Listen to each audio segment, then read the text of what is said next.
একমাত্র আল্লাহ ছাড়া এই পৃথিবীতে এবং পরকালে আমাদের আপন বলে কেউ নাই। বাকি সবাই সবার স্বার্থের জন্য আছে। মানুষ মানুষের অবস্থানকেই মূল্যায়ন করে। আমরা মারা গেলে পরে 40 দিন তারা আমাদেরকে মনে রাখবে কিনা সন্দেহ আছে। বিশ্বাস করছেন না? এই যে আমাদের অনেক আত্মীয় স্বজন মারা গেছে না, বছরে একটা বারো কি কবরস্থানে কেউ গিয়েছে? হয়তো যায়, মৃত্যুবার্ষিকী ওই দিন যায়, তাই না? দেখেন আমরা কিন্তু আস্তে আস্তে ভুলে গিয়েছি তাদের, আমরা ব্যস্ত হয়ে গেছি। ঠিক একইভাবে তারাও আমাদেরকে ভুলে যাবে। এই জন্যে আমি বারবার আপনাদেরকে মনে করে একটা কথা, আমার জীবন থেকে উপলব্ধি করি একটা কথা, যে একমাত্র আল্লাহ ছাড়া এই পৃথিবীতে এবং পরকালে আমাদের আপন বলে কেউ নাই। বাকি সবাই সবার স্বার্থের জন্য আছে। মানুষ মানুষের অবস্থানকেই মূল্যায়ন করে। মানুষ মানুষের অবস্থানকেই মূল্যায়ন করে। আল্লাহ রাব্বুল আলামিন আপনার ভিতরটাকে ভালোবাসেন। দেখেন আপনি যখন নামাজ পড়েন নাই, আল্লাহ পাক কিন্তু আপনাকে ধ্বংস করে দেন নাই। আল্লাহ পরম করুণাময় আপনাকে হেদায়েত দিয়ে নামাজি বানিয়ে দিয়েছেন। জীবনে অনেক পাপ করেছেন, ইনস্ট্যান্ট আল্লাহ পাক শাস্তি দিতে পারতেন, আল্লাহ পাক দেন নাই। আল্লাহ আপনাকে ভালোবাসেন, আল্লাহ আমাকে ভালোবাসেন। আল্লাহ পাকের এই ভালোবাসার ঋণটা শোধ করার জন্য হলেও নামাজি হয়ে যান, আল্লাহর পথে ফিরে আসেন, দিনের জন্য কিছু করেন, দিনের ফিকির করেন, পড়াশোনা করেন। প্রিয় ভাইরা, আল্লাহ পাক তৌফিক দান করুন। দেখুন, এই রিবা থেকে দূরে থাকার জন্য একটা হাদিস যথেষ্ট। যে 4 শ্রেণীর মানুষকে আল্লাহ রাসূল সাল্লাল্লাহু আলাইহি ওয়াসাল্লাম লাআনত করেছেন, অভিশাপ দিয়েছেন। ইনশাআল্লাহ আজকের লেকচার যাদের কানে যাবে, আমরা যদি না খেয়েও মরে যাই, আল্লাহ পাক না খেয়ে মারবেন না ইনশাআল্লাহ। রিজিক আছে, খাবো ইনশাআল্লাহ। কিন্তু হয়তো বা অভাব হবে, টাকা পয়সা একটু কম হতে পারে, অন্যের 10 তলা ফ্ল্যাট হবে, আমার হবে না, ঠিক আছে? অন্যের এত বিঘা বিঘা জমি আমার হয়তো হবে না। কিন্তু ইনশাআল্লাহ তাআলা এই যে দুনিয়ার মুসাফিরের জীবনটা, এটা মুসাফিরের জীবন না? মুসাফিরের জীবনটা কেটেই যাবে ইনশাআল্লাহ। কাটবে না? যে কোনোভাবে কেটে তো যাবেই ইনশাআল্লাহ। এই যে পরকালের জীবনটা একটা চেতনার শক্তি, জানেন? দুনিয়াতে যত বাধা বিপত্তি আসুক, গাল মন্দ খান, গীবত তহমত খান, কষ্ট হোক, নির্যাতন হোক, একটা বিষয় মনের মধ্যে শান্তি দেয়। কি শান্তি? যে এই দুনিয়ার জীবনটা তো আর চিরস্থায়ী নয়, এটা তো আর সারা জীবন থাকবে না। ইনশাআল্লাহ এই অবস্থা আস্তে আস্তে পরিবর্তন হয়ে যাবে। ফাইন্না মাআল উসরি ইউসরা, পরকালে ইনশাআল্লাহ পাবো। দুনিয়াতে না পেলে কি হয়েছে, পরকালে পাবো ইনশাআল্লাহ। যুবক ভাই, এসব জেনা ছেড়ে দেন, আল্লাহ রাব্বুল আলামিন আপনার জন্য হুর রেখেছেন জান্নাত, ইনশাআল্লাহ পাবেন ইনশাআল্লাহ। এটা ছেড়ে দেন, সুদ ছেড়ে দেন, আল্লাহ পাক আপনার জন্য হাউজে কাউসার রাখছে ইনশাআল্লাহ, ঠিক আছে? অন্যায় পাপ ছেড়ে দেন, আল্লাহ রাব্বুল আলামিন আপনার জন্য জান্নাত রেডি করে রাখছে ইনশাআল্লাহ। এই দুনিয়ার জীবনটা ধোঁকা, একটা ছোট্ট জীবন, পুরা ধোঁকা, কিচ্ছু নাই এর মধ্যে। আমার কথা শোনেন, এই দুনিয়ার জীবনে কিছুই নাই। চারপাশে অনেক কিছু মনে হবে, আপনার বাড়ি আছে, গাড়ি আছে, স্ট্যাটাস আছে, টাকা পয়সা, প্রতিপত্তি সব আছে। আদতে আপনি একা, আদতে আপনাকে একাই কবরে যাওয়া লাগবে, একাই আল্লাহর সাথে হিসেব নিকাশ দিতে হবে। কেউ নাই সাথে, আমাদের সাথে কেউ নাই। কিন্তু আপনি মনে করছেন যে সেলিব্রিটিজম, বড় আমি পলিটিক্যাল নেতা হয়েছি, আমাকে সবাই চেনে, আমি ইকোনমিক সেক্টরে লিড দেই, রাষ্ট্রকে লিড দেই, আমি ধর্মতাত্ত্বিক ক্ষেত্রে লিড দেই, আমাকে দেখলে মানুষ বাহবা দেয়, ইত্যাদি ইত্যাদি। দিন শেষে আমি একা, আপনিও একাই, আমাকেও একাই যেতে হবে, আপনাকেও একাই যেতে হবে। এগুলো সব চারপাশের খালি অন্ধ মোহ, আর কিছু না। এই মোহের মধ্যে ঢুকে পড়বেন না, আল্লাহ পাক তৌফিক ইনায়াত করুন। নবী সাল্লাল্লাহু আলাইহি ওয়াসাল্লাম বারবার বলতেন, আল্লাহুম্মা ইন্নী আউযু বিকা মিন ফিতনাতিদ দুনিয়া, বলতেন না? হে আল্লাহ, আমি এই দুনিয়ার ফিতনা থেকে তোমার কাছে আশ্রয় প্রার্থনা করছি। ওয়া ইন্নী আউযু বিকা মিন ফিতনাতিন নিসা, আমি মহিলাদের ফিতনা থেকেও আশ্রয় প্রার্থনা করছি। আরো দোয়া করতেন, আল্লাহুম্মা ইন্নী আউযু বিকা মিন আযাবিল কবর, হে আল্লাহ, আমি কবরের আযাব থেকে আশ্রয় প্রার্থনা করছি। ওয়া আযাবি জাহান্নাম, জাহান্নামের আযাব থেকে আশ্রয় প্রার্থনা করছি। ওয়া মিন ফিতনাতিল মাহইয়া ওয়াল মামাত, জীবন মৃত্যুর ফিতনা থেকে আশ্রয় প্রার্থনা করছি। ওয়া মিন শাররি ফিতনাতিল মাসিহিদ দাজ্জাল, এবং দাজ্জালের ফিতনা থেকে আশ্রয় প্রার্থনা করছি। দাজ্জালে পরে আসবো ইনশাআল্লাহ। দাজ্জাল নিয়ে আলোচনা করলে আবার কিছু মানুষ খারাজি ট্যাগ লাগাই দিতে পারে, ওই জন্য এদিকে আমি এখন যাচ্ছি। হ্যাঁ, সামনে আসি। তো রিবার বিষয়টা বলছিলাম। আইয়ামে জাহিলিয়াতের যে সেই রিবা এখনকার বিশ্বে আছে কি নাই বলেন? ওই সময় না হয় মক্কায় ছিল, এখন কি সারা বিশ্বব্যাপী নাই? বিশ্বের কোনো কান্ট্রি রিবা মুক্ত না, বিশ্বের কোনো দেশ রিবা থেকে মুক্ত থাকতে পারবে না, এই বিশ্ব পরিচালনা যারা করছে ওদের আন্ডারে থাকলে। কখন হবে বিশ্ব রিবা মুক্ত? একদিন বিশ্ব রিবা মুক্ত হবে ইনশাআল্লাহ। একদিন না একদিন এই বিশ্বটা সুদ মুক্ত হবে ইনশাআল্লাহু তাআলা। তখন জালেম পার পাবে না, মাজলুমের রক্ত শ্রম বৃথা যাবে না ইনশাআল্লাহ। কবে কত বছর পর আমি জানি না, কিন্তু এতটুকু জানি যে মালহামার পরে যখন আল মাহদি আসবেন এবং তারপর যখন মাসিহুদ দাজ্জাল বের হবে এবং ঈসা ইবনে মারইয়ামকে আল্লাহ পাক নামিয়ে দিবেন, তার হাতে যখন দাজ্জাল নিহত হবে এবং জেরুজালেম থেকে যখন পুরো বিশ্ব শাসন করা হবে মুসলিমদের হাতে, তখন রিবা বলে কিচ্ছু থাকবে না পৃথিবীতে। তার আগ পর্যন্ত এই অবস্থা সলভ হবে কিনা আমরা জানি না, হতেও পারে নাও হবে। ওই সময় যে হবে নিশ্চিত ইনশাআল্লাহ। আসুন, আইয়ামে জাহিলিয়াতের আরেকটা বড় পাপ ছিল যে এক ভাই বলেছেন, সেটা হচ্ছে নারীর অবমাননা। কে বলেছে এই কথাটা? সামনে একজন। হ্যাঁ, আইয়ামে জাহিলিয়াতের অন্যতম একটা সেরা পাপ ছিল কি?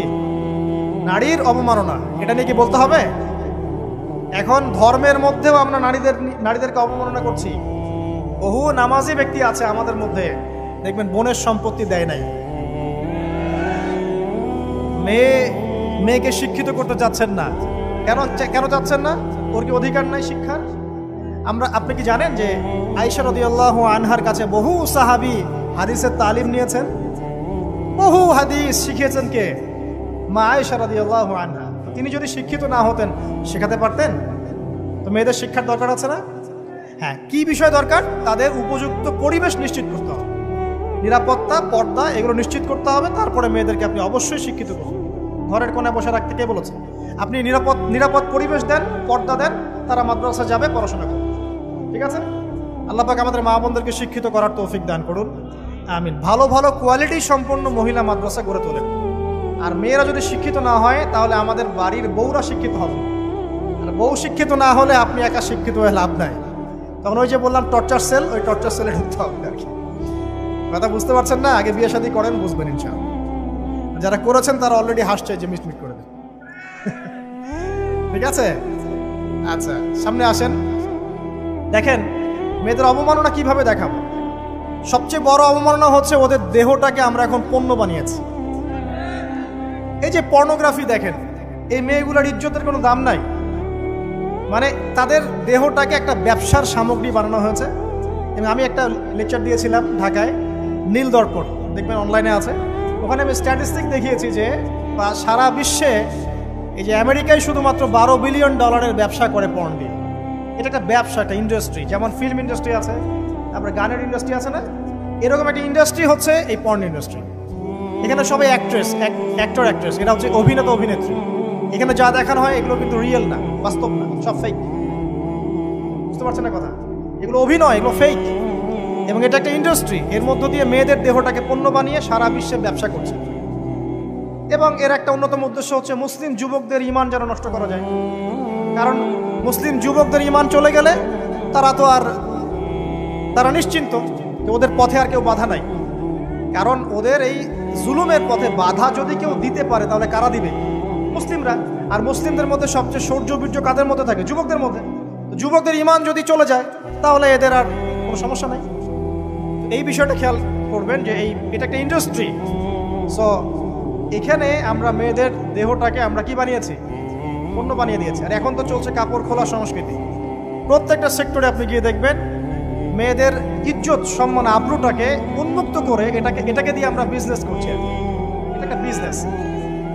এখানে সমাধান কি? সমাধান আয়েশা রাদিয়াল্লাহু আনহা। সমাধানকে সমাধান ফাতিমা রাদিয়াল্লাহু আনহা। সমাধানকে সমাধান খাদিজা রাদিয়াল্লাহু আনহা। আমাদের মা, আমাদের বোন, আমাদের স্ত্রীদেরকে তাদের মতো করে মানুষ করতে হবে, গড়ে তুলতে হবে ইনশাআল্লাহ। দেখবেন নারীর সত্যিকারের সম্মান নিশ্চিত হবে ইনশাআল্লাহ। ইসলাম কি কখনো বলেছে যে মেয়েরা কাজ করতে পারবে না, পড়াশোনা করতে পারবে না ইত্যাদি? এই নাস্তিকরা তো ঠুনকো যুক্তি দিয়ে আক্রমণ করে। কে বলেছে সমস্যা? এমন ইসলামিক স্টেট আছে যেখানে একটা স্টুডিও, মনে করি স্টুডিও, ছবি তোলা হয়, কথার কথা, সেখানে সব কর্মী মহিলা, কোনো পুরুষ নাই। একটা মাদ্রাসা, সমস্ত কর্মী মহিলা, কোনো পুরুষ নাই। একটা স্কুল, সবাই মহিলা, কোনো পুরুষ নাই। ওখানে মেয়েরাই পড়ে, মেয়েরাই শেখায়। জায়েজ না জায়েজ বলেন? একটা নিরাপদ পরিবেশে যদি মেয়েরাই মেয়েদের দায়িত্ব নিয়ে পড়াশোনা করায়, ব্যবসা করে, অন্য কিছু করে, জায়েজ না জায়েজ? তাহলে পরিবেশ নিশ্চিত করাটা হচ্ছে চ্যালেঞ্জ। ইসলাম বলছে না যে আপনি তাকে একদম অজ্ঞ করে রেখে ঘরের কোণে ফেলায় রেখে দেন, তাকে আপনি পড়াশোনাও শেখাবেন না, সম্পত্তির অধিকারও দিবেন না, কিছুই না। এগুলো ইসলাম কখনো বলেনি। বলেছে? আরে বোকা মানুষ! রাসূলুল্লাহ সাল্লাল্লাহু আলাইহি ওয়াসাল্লামের সময় তো মহিলা সাহাবীরা উহুদের যুদ্ধ করেছে। কি শুনলেন? রাসূল সাল্লাল্লাহু আলাইহি ওয়াসাল্লামের সময় মহিলা সাহাবী উহুদের যুদ্ধও করেছে। উহুদের যুদ্ধের নাম শুনেছেন? ওখানে মহিলা সাহাবীও ছিল তীরন্দাজ। তাহলে মহিলাটা কি করে নাই নবীর যুগে? খাদিজা রাদিয়াল্লাহু আনহা যত বড় ব্যবসায়ী ছিলেন, এখন এত বড় ব্যবসায়ী পাবেন? কোন মেয়ে আছে এত বড় ব্যবসায়ী? উসমান রাদিয়াল্লাহু আনহু যত বড় বিজনেসম্যান ছিলেন, এখন এত বড় বিজনেসম্যান আছে? তো কি ছিল না সেই স্বর্ণযুগে? ওই স্বর্ণযুগের সুন্নতি আমাদেরকে আমল করতে হবে। আল্লাহ পাক তৌফিক এনায়েত করুন, আমিন। প্রিয় মা ও বোনেরা, পর্দা ছাড়বেন না। আপনাদের জন্য 4টা কাজ: স্বামীর আনুগত্য করা, লজ্জাস্থানের হেফাজত করা, আপনার 5 ওয়াক্ত সালাত ঠিকঠাক মতো আদায় করা এবং রমজান মাসে সওম রাখা। নবীজি বলেছেন সাল্লাল্লাহু আলাইহি ওয়াসাল্লাম, জান্নাতের যে কোনো দরজা দিয়ে ইচ্ছা আপনি প্রবেশ করতে পারবেন। আপনার জন্য সহজ। আর স্বামীর আনুগত্য বলতে আমি বুঝাইনি স্বামীর দাসত্ব করতে হবে, এটা বলিনি। এখনকার কিছু ফ্যামিলিস্ট মেয়ে আছে, ওরা আনুগত্য শব্দ মনে হয় যে দাসত্ব বলে। আনুগত্য দাসত্ব এক জিনিস না। আনুগত্য কি? স্বামী কোরআন সুন্নাহর অনুকূলে কোনো কথা বলেছে, আপনি মানবেন। স্বামী বলছে পর্দা করো, তোমাকে ভালোবেসে বলছি তুমি পর্দা করো, তুমি আমার অনেক প্রিয় একজন মানুষ, তুমি বেপর্দায় বাইরে যাবা, লোকজন দেখবে, কেমন হয়? ঠিক আছে, তোমাকে তো আমি বিয়ে করেছি, তুমি আমার, মানুষ তোমাকে দেখবে কেন? ঠিক আছে, তো এখন স্বামী ভালো কথা বলেছে, আপনি শুনলেন, এটা আনুগত্য। আর ওই স্বামী যদি বলে আসো তো আমার কলিগরা এসেছে, ওকে খাবার সার্ভ করতে হবে, আসো খাবারটা পরিবেশন করো, এখন আপনি বেপর্দা হয়ে আপনার স্বামীর কলিগের সামনে খাবার পরিবেশন করতে শুরু করবেন, এটা কি আনুগত্য করতে হবে? এটা তখন আপনি আনুগত্য করবেন না। সিম্পল, কোরআন সুন্নাহর অনুগত কাজে আপনি স্বামীর আনুগত্য করবেন, বিপরীতে গেলে আপনি করবেন না। স্বামীর আনুগত্য মানে স্বামীর দাসত্ব নয়। আর এই হাদিসটা আপনি কেন ভুলে যান যে আল্লাহ রাসূল সাল্লাল্লাহু আলাইহি ওয়াসাল্লাম বলেছেন, আল্লাহ ছাড়া যদি কাউকে সেজদা করা যেত, সম্মান বুঝাচ্ছেন, আল্লাহ ছাড়া যদি কাউকে সেজদা করা জায়েজ হতো, আমি মেয়েদেরকে বলতাম যেন স্বামীকে সেজদা করে। কেন? কারণ আপনাকে রেসপন্সিবিলিটি, আপনার খাবার, আপনার ফুড, আপনার শেল্টার, আপনার মানে পুরো দায় দায়িত্ব নিজের হাড় ভাঙা পরিশ্রম দিয়ে, জীবনের ঝুঁকি নিয়ে স্বামী আপনার জন্য করে। সে আপনার সম্মান পাওয়ার যোগ্য তো? সে কি আপনার সম্মান পাওয়ার যোগ্য নয়? আপনি যদি সম্মানের হক আদায় না করতে পারেন তাহলে আপনি অকৃতজ্ঞ। আর অকৃতজ্ঞ মেয়ে কখনো জান্নাতে যাবে? একটা হাদিসে আছে, বেশিরভাগ মেয়ে জাহান্নামের যাওয়ার অন্যতম কারণ হচ্ছে তারা স্বামীর সাথে কুফরি করে। কি করে? মানে সারা জীবন স্বামী ভালোবেসে যায়, ভরণ পোষণ দিয়ে যায়, সব চাহিদা পূরণ করে যায়, একদিন দেখবেন কথা কাটাকাটি হয়েছে, ওই দিন বলে বসবে যে তোমার কাছে আমি কিচ্ছু পাই না। এই যে কুফরি, এই কারণে তারা জাহান্নামে যেতে পারে বেশি। আল্লাহ হেফাজত করুন। আরেকটা কারণ হচ্ছে যে বেপর্দা। আপনাকে 4টা মূলনীতি ফলো করতে হবে। 1, এমন কোনো পোশাক পরবেন না যে পোশাকটা আটো সাটো, যেটা পরলে আপনার গায়ের কাঠামো বোঝা যায়। এটা বোরখা হলেও পরা যাবে না। আমি কি বুঝাতে পারছি? ডিজিটাল বোরখা দেখেন নাই? দেখছেন? মাশাআল্লাহ। আর কারা কারা দেখছেন? এদিকে চোখ বেশি যায় না? আচ্ছা, এমনি দেখা যায়, চোখ দিতে হয় না, এমনি দেখা যায়। ডিজিটাল বোরখা চলবে না, ডিজিটাল বোরখা চলবে না। আমার মত, এটা আমি মত দিচ্ছি, আমি আল্লাহর রাস্তায় সময় দিয়েছি অনেক দিন, এবং এখানে যে পর্দাটা শেখানো হয় এরকম পর্দা আমি অন্য কোথাও দেখিনি। এত চমৎকার পর্দা শেখানো হয়। কারা কারা সময় লাগিয়েছেন? 3 দিন 7 দিন সময় দিয়েছেন কারা কারা? বেশিরভাগই দেন নাই, সমস্যা নাই, দিতে হবে। আমি বাধ্যতামূলক বলিনি আপনাকে, বলেছি এখানে পর্দা শেখানো হয়, চমৎকার পর্দা শেখানো হয়, যে এখানে চোখটা পর্যন্ত তাদের ঢেকে রাখার তালিম দেওয়া হয়। যাই হোক, যেখানেই শেখেন অ্যাটলিস্ট পর্দাটা শিখলেই হলো। এমন পোশাক হবে না যেই পোশাকটা আটো সাটো, যেটা পরে আপনার গায়ের কাঠামো বোঝা যায়। 2 নম্বরে এমন পোশাক পরা যাবে না যেই পোশাকটা পরলে বাহির থেকে ভিতরের অঙ্গ দেখা যায়। দেখেছেন? দেখেন নাই? দেখছেন হুজুর? আচ্ছা, আপনারা তো সব দেখেন দেখি। তারপরে 3 নাম্বার, এমন পোশাক পরা যাবে না যেটা অমুসলিমদের সাথে সাদৃশ্য আছে। কথা বুঝতে পারছেন? অমুসলিমদের ধর্মীয় বিষয়ের সাথে সাদৃশ্য আছে এমন পোশাক মুসলিম মেয়েদের পরা যাবে না। এর মানে এই নয় যে অন্য ধর্মকে আপনি আক্রমণ করবেন, এটাও নয়। যে যার ধর্ম তাদের স্বাধীনতা মতো পালন করবে। মুসলিমরা বাধা দিবে? দিবে না। মুসলিমরা দাওয়াত দিতে পারে। কি করতে পারে? দাওয়াত দিতে পারে যে ভাই, যে লা ইলাহা ইল্লাল্লাহর কনসেপ্ট আপনাকে বুঝাচ্ছি, আল্লাহ ছাড়া কোনো মাবুদ নাই, মুহাম্মদ সাল্লাল্লাহু আলাইহি ওয়াসাল্লাম সর্বশেষ রাসূল, এই কোরআন পড়ুন, হাদিস পড়ুন, দেখুন এটাই হচ্ছে মানবতার মুক্তির সনদ। এরপর যদি সে ইসলাম কবুল করে আলহামদুলিল্লাহ, যদি না করে এর হিসাব কে দিবে? সে নিজে দিবে। এর হিসাব কি আমাকে দেওয়া লাগবে? দেওয়া লাগবে না। তো অমুসলিমদের সাথে সাদৃশ্য আছে এমন পোশাক চলবে না। আর 4 হচ্ছে পুরুষরা মেয়েদের পোশাক পরতে পারবে না, মেয়েরা পুরুষদের পোশাক পরতে পারবে না। জি, আপনাদেরকেই বলছি, আপনারা জিন্স পরতে পারবেন না, মেয়েদেরকে বলছি, এবং টি শার্ট পরতে পারবেন না। আপনারা ওই যে যা ইচ্ছা তাই ড্রেস পরে বলবেন যে 1000 বছরের সভ্যতা সংস্কৃতি, এসব বাজে কথা চলবে না এখানে। এটা 1000 বছরে কোনোদিনও আমাদের দাদা নানিরা এগুলা কখনো পরে নাই। পড়ছে? আপনার দাদি কখনো ওইরকম পরছিল শাড়ি? তো যে বললো 1000 বছর থেকে পরে আসতেছে নাকি? সুবহানাল্লাহ। তো এখানে বিষয়টা হচ্ছে পুরুষ মেয়ের পোশাক পরতে পারবে না, মেয়ে পুরুষের পোশাক পরতে পারবে না। আমি খুব সংক্ষিপ্ত করে আপনাকে কোরআন সুন্নাহ থেকে 4টা মূলনীতি বলে দিলাম। এই 4টা মূলনীতি কোরআনেও আছে, হাদিসেও আছে। আসেন, এই যে নারীর অবমাননা, এই বিষয়টা আইয়ামে জাহিলিয়াতে যেমন ছিল, এখন দেখবেন আরো বড় পরিসরে এসেছে। আসে নাই? এই যে ফ্যাশন শো, দেহের প্রদর্শনী, বিভিন্ন ফিল্মস দেখবেন, ফিল্ম ইন্ডাস্ট্রিজে দেখবেন, মিউজিকে দেখবেন, পর্নে দেখবেন, মেয়েদের দেহটাকে নিয়ে ব্যবসা করা হচ্ছে। আগে তো না হয় কন্যা সন্তান হলে জীবন্ত পুঁতে ফেলতো নাকি? এখন যদি গর্ভের বাচ্চা মেয়ে জানে, অনেকে আগেই মেরে ফেলে। বুঝেন নাই মনে হয়? অনেকে যদি জানে যে গর্ভে মেয়ে সন্তান আছে, আগেই মেরে ফেলে। এমন অনেক দেশ আছে, আমি নাম বলছি না দেশের সঙ্গত কারণে, যে সেই দেশে এরকম মেয়ে সন্তানকে এই যে খালাস করে ফেলার, নষ্ট করে ফেলার, ভ্রূণ নষ্ট করার আলাদা ক্লিনিক আছে, আলাদা হসপিটাল আছে। বলে নাউজুবিল্লাহ। তো আসলে ওই 1450 বছর আগের মানুষটা বেশি বর্বর ছিল না, আমরা বেশি বর্বর? এই অধিকারের কথা বলে বলে আমরা মেয়েদের দেহটাকে নিয়ে এখন মস্করা করছি, তামাশা করছি। সবচেয়ে সেরা অধিকার কোথায় পাবে? কোরআনে পাবে, হাদিসে পাবে, ইসলামে পাবে। তার পর্দা নিশ্চিত হবে, দেহ সেফ থাকবে, তার ইজ্জত নিশ্চিত হবে, ইজ্জত সেফ থাকবে, তার সম্মান সেফ থাকবে, তাকে রাজরানীর মতো স্বামী বাসায় রাখবে, কারণ সে হচ্ছে তার কাছে সবচেয়ে মূল্যবান প্রিয় বস্তু। শুধু তাই নয়, সম্পত্তির অধিকার তাকে দিতে হবে। একজন মেয়ে তার ভাইয়ের সম্পত্তি পাবে, তার বাবার সম্পত্তি পাবে, তার স্বামীর সম্পত্তি পাবে, সব দিক থেকে সে সম্পত্তি পাবে। আর একজন ছেলে কিন্তু সব দিক থেকে সম্পত্তি পাবে না। এই বিষয়গুলো যখন এক শ্রেণীর মানুষ বোঝে না, তখন ইসলামের বিরুদ্ধে অহেতুক প্রপাগান্ডা চালানো শুরু করে। সবচেয়ে সেরা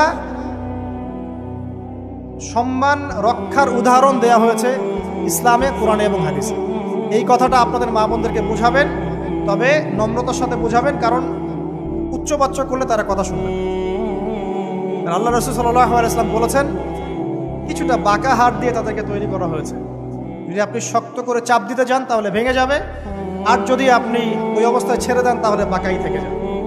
এখানে আপনাকে হিকমা অবলম্বন করতে হবে। আল্লাহ পাক তৌফিক দান করুন। একটা বিষয় বলছিলাম, ওই যে শিরকের পাপ এখন গ্লোবালাইজেশন হয়েছে না, ওই সুদের পাপ এখন গ্লোবালাইজেশন হয়েছে না। গ্লোবালাইজেশন বোঝেন? মানে বিশ্বায়ন, পুরো বিশ্বে ছড়িয়ে পড়েছে না। আর একটা হচ্ছে এই যে মেয়েদের অবমাননা, এটা সারা বিশ্বে ছড়িয়ে পড়ে নাই? আচ্ছা, আর দুটা বলবো, এরপর বলে আমি শেষের দিকে যাচ্ছি। আচ্ছা, একটা হচ্ছে মাদক। আইয়ামে জাহিলিয়াতের অন্যতম সেরা পাপ ছিল কি? মাদক। ওই যে বলছেন জাহিলি যুগ, কেন বলছেন জাহিলি যুগ? বিকজ ওইখানে মাদক খেত মানুষ বেশি। এখন বলেন, ওখানে না হয় মক্কায় মাদক খেত মানুষ, এখন সারা বিশ্বে মাদক ছড়িয়ে পড়ে নাই? বেশি না কম? এখন এই যে নতুন নতুন মাদক আসছে, ইয়াবা, আরো নাকি কি কি আসছে নতুন নতুন, আমরা নামও জানি না। এই যে গাজার নাম জানি, ফেন্সিডিলের নাম জানি, আর কি কি আছে? হিরোইন বলেন, আর দু একটা, আফিম, আর কি আছে? হ্যাঁ, রেন্ডি। সুবহানাল্লাহ, এই নামও কখনো শুনি নাই আমি। আচ্ছা শোনেন, বিষয়টা হচ্ছে, দেখুন এই বিষয়টা কি হালাল না হারাম? আচ্ছা, এটাকে যদি আমরা হালাল করে নেই তাহলে কি হবে? কুফরি হবে না শিরক হবে? শিরক কুফর দুটোই হচ্ছে। কিন্তু এখন মক্কার কিছু মানুষ মাদক খেয়েছে বুঝলাম, আল্লাহ রাব্বুল আলামিন ধাপে ধাপে এখান থেকে বের করেছেন। প্রথমে বলেছেন মদ খেয়ে নামাজের ধার কাছে যেও না। হ্যাঁ, তারপরে বলেছেন এই যে মাদকে কিছুটা উপকার আছে কিন্তু বেশি ক্ষতি। তারপর বলেছেন খেয়ে নামাজের কাছে যেও না। তারপর ধাপে ধাপে শেষের দিকে এসে আল্লাহ পাক বলেছেন যে এটাকে ছেড়ে দাও। সূরা মাইদায় পড়ে দেখেন, এটা শয়তানের কাজ। তখন সাহাবায়ে কেরাম রাদিয়াল্লাহু আনহুম পুরোপুরি মাদক থেকে নিজেদেরকে মুক্ত করলেন। এরপরে কি কখনো তারা মাদক ছুঁয়েও দেখেছেন? বরং মাদকদ্রব্য সেবন করলে 40টা লাঠি বেত্রাঘাত করতে হয় ইসলামিক শাস্তি। কয়টা লাঠি?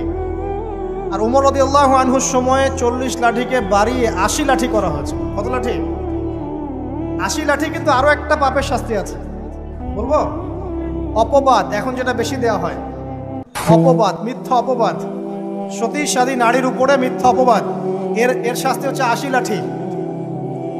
আবার 100 লাঠির শাস্তি আছে, 100 লাঠি। এটা কিসের জানেন?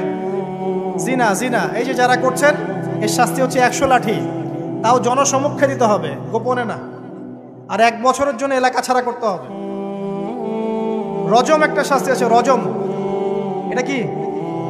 রজম মানে পাথর নিক্ষেপ করে হত্যা। এটা তো বর্বর, তাই না? অমানবিক, মধ্যযুগীয়। এসব কথা শুনছেন না? শোনেন, কিছু কিছু বিষয় আছে যে বিষয়গুলো করার পরে এই পৃথিবীতে মানুষ বেঁচে থাকার অধিকারটা হারিয়ে ফেলে। কথা বুঝতে পারছেন না? কিছু কিছু পাপ আছে, এগুলো করলে পরে মানুষ এই পৃথিবীতে বেঁচে থাকার অধিকারটা হারায় ফেলে। যেমন কোনো বিবাহিত ব্যক্তি যদি জেনা করে, নাউজুবিল্লাহ, কোনো ছেলে যদি কোনো ছেলের সাথে যৌন সম্পর্ক করে, সমকামী করে, বা এটাকে যেটা গে মানে যেটা কি বলে, সমকামিতা, ঠিক আছে? এই কাজ যদি কেউ করে, নোংরা কাজ যদি কেউ করে, কোনো মেয়ে যদি কোনো মেয়ের সাথে এরকম কোনো কাজ করে, একই পাপ। এসব পাপ করলে পরে এই পৃথিবীতে বেঁচে থাকার অধিকারটা সে হারিয়ে ফেলে। কথা কি বুঝতে পারছেন? আচ্ছা, তখন শাস্তি হচ্ছে আল্লাহ রাব্বুল আলামিন পাথর নিক্ষেপ করে হত্যা করতে বলেছেন। কারণ হচ্ছে সে এত গর্হিত একটা কাজ করেছে যেটা এই শাস্তি পাওয়ার সম্পূর্ণ যোগ্য। এবং কওমে লূত নামে যে কওম ছিল, ওই কওমটাকে আসমানে উঠিয়ে আল্লাহ পাক পাথর বর্ষণ করে এভাবেই শেষ করে দিয়েছে। জর্ডান একটা দেশ আছে না, জর্ডান? জর্ডানের পাশে ডেড সি নামে একটা জায়গা আছে, ডেড সি, মৃত সাগর। ওইখানে সাদুম নামে একটা গোত্র থাকতো। কোন গোত্র? সাদুম। ওই সাদুম গোত্র এরকম সমকামী ছিল। আল্লাহ রাব্বুল আলামিন লূত আলাইহিস সালামকে পাঠিয়েছিলেন, তারা হেদায়েতের বাণী শোনে নাই। আল্লাহ পাক ওদেরকে আসমানে উঠিয়ে পাথর নিক্ষেপ করে উল্টা দিকে দাফন করে দিয়েছে। কিছু কিছু পাপ আল্লাহ পাক সহ্য করেন না, আল্লাহ পাকের আরশ কেঁপে ওঠে। এই পাপগুলো সেরকম পাপ। কথা বুঝতে পারছেন?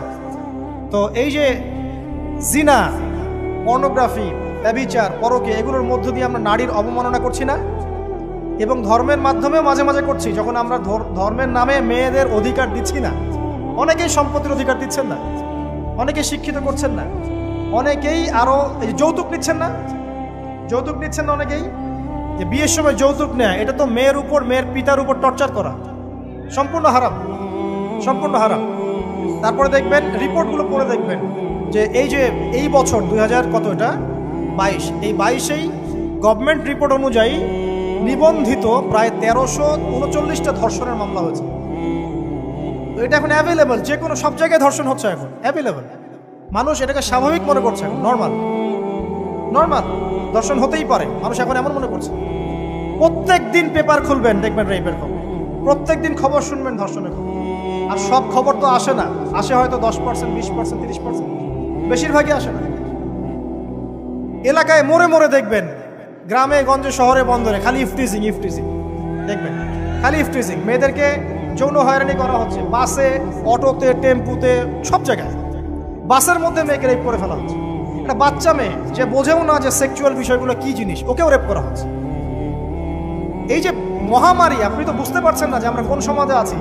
এই সমাজে আপনার মেয়ে তো সেফ না, আমার মেয়ে তো সেফ না। আমার মেয়ে, আপনার মেয়ের ভবিষ্যৎ কি হবে, এর ভবিষ্যতের নিশ্চয়তা কে দিবে? আপনার মেয়ের ইজ্জতের ভবিষ্যতের নিশ্চয়তা কে দিবে? এই নিশ্চয়তা দেওয়ার মতো মানুষ কোথায়, নেতা কোথায়? কারো ঘরের স্ত্রী, কারো ঘরের বোন, কারো ঘরের মেয়ে এখন সেফ না। যে কোনো জায়গায়, যে কোনো বাসে, ট্রাকে, ট্রেনে, অটোতে, সব জায়গায় হতে পারে। আর এগুলোকে আমরা প্রমোট করছি, এখন নগ্নতাকে প্রমোট করছি, পর্নকে প্রমোট করছি। এই নগ্নতা, পর্ন, এসব দিয়ে মানুষের মাথাটাকে পুরো জানোয়ার বানিয়ে ফেলা হয়েছে। পর্ন দেখাতে দেখাতে ছেলেদের মাথাটাকে জানোয়ার, পশু বানিয়ে ফেলা হয়েছে।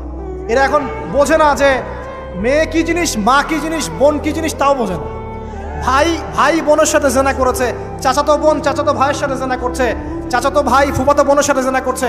রংপুরের খবর শুনলাম যে মায়ের সাথে ছেলেও জেনা করেছে। না, এগুলো কেন হচ্ছে? এই মহামারী কেন হচ্ছে? কি সমাধান দিবে? সমাধান ইসলামে ছিল, আমরা নেই নাই। সমাধান হচ্ছে, প্রথম সমাধান অশ্লীলতার মহামারী বন্ধ করতে হবে, পর্দা নিশ্চিত করতে হবে, পর্নোগ্রাফির সমস্ত সাইটগুলো বন্ধ করে ফেলতে হবে। আজকের নিউজ দেখেছি আমি, এটা আমি ধন্যবাদ জানাই বাংলাদেশ গভর্নমেন্টের যে তথ্য প্রযুক্তির যে সেন্টার আছে, প্রায় 26,000 পর্ন সাইট তারা বন্ধ করে দিয়েছে, আলহামদুলিল্লাহ।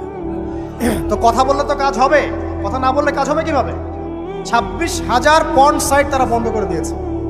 যখন সমাজের মানুষ পর্ন দেখতে দেখতে পশু হয়ে গেছে, আপনি বাইরে এই যে আলখাল্লা টুপি দাঁড়িয়ে পরে ঘুরলে লাভ আছে?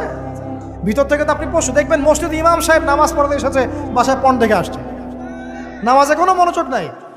দেখবেন টাপাটাপ নামাজ পড়ছে, কোনো মনোযোগই নাই, পর্ন দেখে। ইমানের আলোচনা করবেন, খুব লাফালাফি করলো, 2 দিন পর দেখবেন কোনো খবর নাই, পর্ন দেখতে দেখতে ভিতরটা শেষ, ড্যামেজ। পর্নোগ্রাফিতে যে একবার আসক্ত হয়েছে, তার মধ্যে ইমানের কোনো তেজই থাকবে না, কোনো তেজ থাকবে না। এখন আলেম জালেম সবার ফোনে ফোনে দেখবেন পর্ন চলে আসতেছে, কেউ দেখতে না চাইলেও তাকে দেখতে বাধ্য করা হচ্ছে। ফেসবুকে ঢুকবেন, নগ্ন দৃশ্য। এই নগ্নতা দিয়ে, এই পর্নোগ্রাফি দিয়ে, এই যে মিডিয়ার মধ্যে দিয়ে প্রমোটিংটা দিয়ে ব্যভিচার ছড়িয়ে দেয়া, জেনা ছড়িয়ে দেয়া, অশ্লীলতা ছড়িয়ে দেয়া, পরকীয়া ছড়িয়ে দেয়, এর মধ্য দিয়ে নারীর সম্মান, দেহ, ইজ্জতকে আমরা এখন রাস্তার সাথে মিশিয়ে দিয়েছি।